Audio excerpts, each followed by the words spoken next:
California, the sun, the beach. But this week, laid-back living turns to high-power roars through the streets. It's the historic Long Beach Grand Prix. Grand Prix at Long Beach. It's race number 4 for the 2010 Eyes on IndyCar Series, and it's been Penske Racing's season sweep so far. The best open-wheel drivers in America have gathered for the 36th time to challenge the streets of Long Beach in the Toyota Grand Prix of Long Beach, and we're glad you've chosen to spend your afternoon with Versus and the Eyes on IndyCar Series. 85 laps around this 1.968-mile racetrack. It's a beautiful day in a beautiful setting. All right, well, it's time to go racing in Long Beach, an event that we look forward to every year. The city supports it. The fans are ready for racing. The drivers love it. We're close to Hollywood.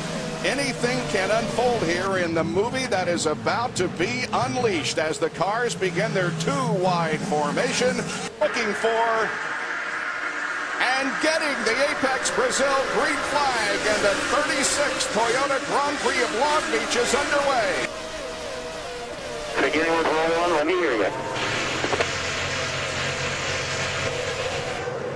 And into turn number 1, Wilson with the inside advantage. Oh, tight. They all made it through. He didn't get the position, though. Hunter-Reay got it. Good. Ryan Hunter-Reay actually got dropped at the start by Power, and Ryan Hunter-Reay did not give up. He stayed on the outside. That was a great turn 1.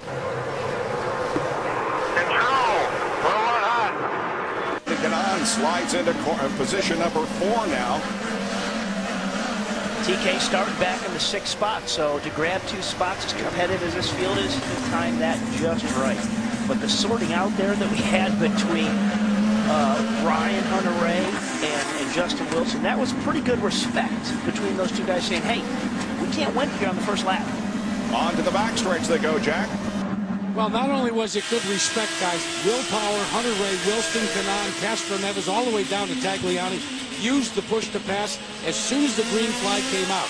That overtake button came into play, both offensively and, as we've said, defensively at the start. First time I've seen that. And Briscoe's on the button as we speak, so it's not just the front straightaway. People getting after it, and that looked like Marco was side by side. They talked about in the drivers' meeting, whatever you do, don't try to pass in the hairpin, and they're after it already. They're pretty adamant about that there, but you can't get anything done through there, guys, so don't challenge each other. Don't do anything to take each other out, and sure enough, there was some fight for position. Even Will Power used his overtake assist in a defensive, just as Jack has been talking about in a lot of these races. That overtake assist is sometimes used as a defensive. Here's the move that we saw. Oh, rubbing his racing. Yeah, that's Marco just kind of rubbing on the right rear of Tagliani. We'll have to keep an eye on Tag just to make sure there wasn't a little puncture there. It doesn't take much. Those front wing plates are like razors once they get into the back of the Firestones. Tony Kanaan continues to run in 4th position. Up ahead, Wilson, Ray, and the leader of the race, Will Power. Now, the point that was made in the driver's meeting was that, hey guys, if you go to the inside to the hairpin, it looks like a great place to pass, but you physically can't make it all the way around the corner. Unless you're like Marco and you do a little bump thing, it turns the car for you, and off you go. But you're setting yourself up potentially to do some damage to your cars. Here's the start of the race. Everybody lining up 2 by 2. Boy, Power got on the accelerator very, very quickly and had a huge advantage as they went into turn number 1. And look at TK on the outside. A good run. And look, he just had to get out of the gas there. He had so much momentum and came up behind Ryan Hunter-Reay and Wilson. Ooh, Ryan Hunter-Reay. Yeah, tough for me to say. He got a little bit crossed up getting in there. There it is. Let's hear him call up the throttle. There it is. Had nowhere to go. That was still a great move. Okay, settle into the routine here. Figure out what you got, what your competition has, where the strengths and weaknesses are. Out of turn number 8 onto the backstretch, which is in effect Seaside Way when there are passenger cars on it. Those 2 views at the start, I think, really reinforced the point that there was a lot of give and take going on there. This is a place where we said you want to be so aggressive, you want to get after it right away, but that shows it's the 4th race of the year. People are in their groove, And if you don't have it, you got to give it up, and now everybody's still running.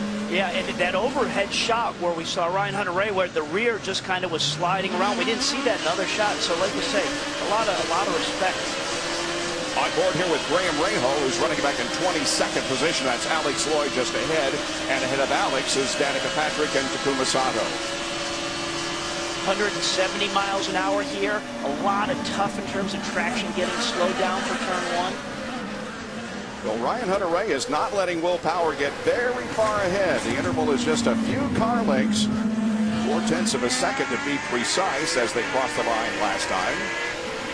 Well, we heard all weekend from Ryan Hunter-Reay as we're riding on board with him of how confident he is with this car, and he's having fun. And they said they made some changes and pushed enough buttons that were really good. Sometimes you can take 100 changes and not find one. Well, they say they found ones that really worked well, and that's good for the driver's confidence. And I'm beginning to think that Ryan Hunter-Reay is the first to go in a strategy which will push his first pit stop as far as it can go. They've been talking to him already about it, so don't worry about the leader. Just start making fuel.